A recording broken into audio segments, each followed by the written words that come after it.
So we're looking at simple cybersecurity for small business, and it really comes down to a three-pronged approach.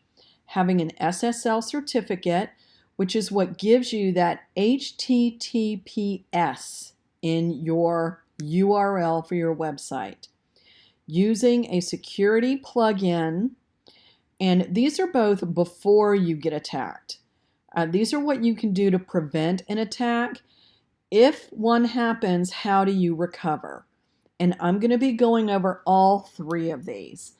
And you're going to be getting a really nice infographic at the end that I'm going to recommend that you go ahead and download and print out. And you're going to find out why as we go along. So first, let's talk about the SSL certificate. What is it and why do you need it? Well, SSL stands for Secure Socket Layer. And the bottom line is it encrypts any data that is transferred between your website's server and a visitor's computer. So when somebody visits your website, their computer transmits all kinds of information to your server, like their IP address, their location, what browser they have. There's a lot of data that's going back and forth. And the SSL certificate makes sure that that data is encrypted and a hacker can't get access to it. And it's a two-way street here. Not only is your visitor ensured that their data is going to be protected, but any data that they receive from you is going to be encrypted also. And so it keeps data private and safe. Now, it used to be that the only websites that needed an SSL certificate were the ones that took credit cards, like PayPal or Shopify or any kind of online shopping or e-commerce website. That is not the case anymore. Because hackers' tactics have evolved, now everyone needs an SSL certificate. And it's so important that if you don't have an SSL certificate, Google will rank your site lower, and it will also display a little message under your search results saying this site may not be secure, which basically turns off organic traffic because nobody is going to go to a site that has that message. So it's really important for you to do this.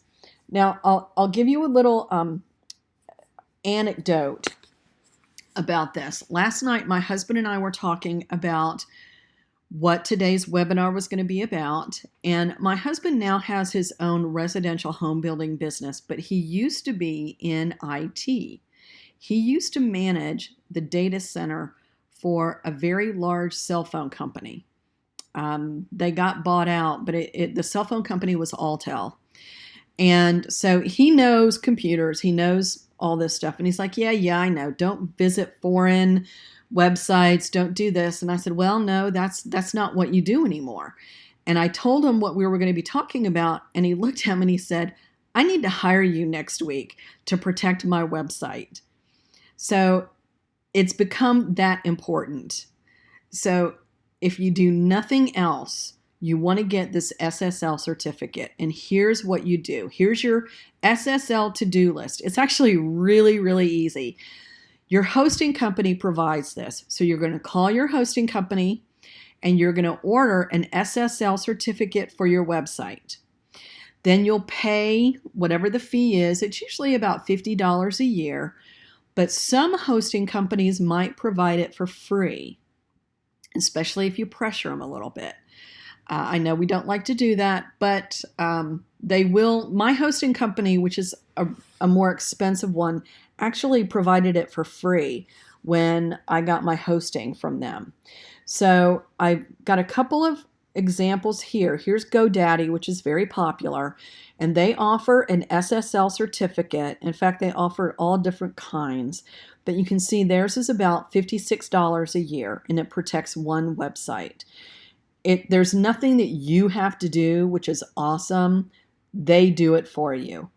Now here's my hosting company. It's Liquid Web. Again, they offer different SSL certificates, and they start at $50. And like I said, they provided mine for free. And I didn't even ask them. They just kind of threw it in with my hosting. So this is the number one thing you need to do, and it's the easiest thing that you can do.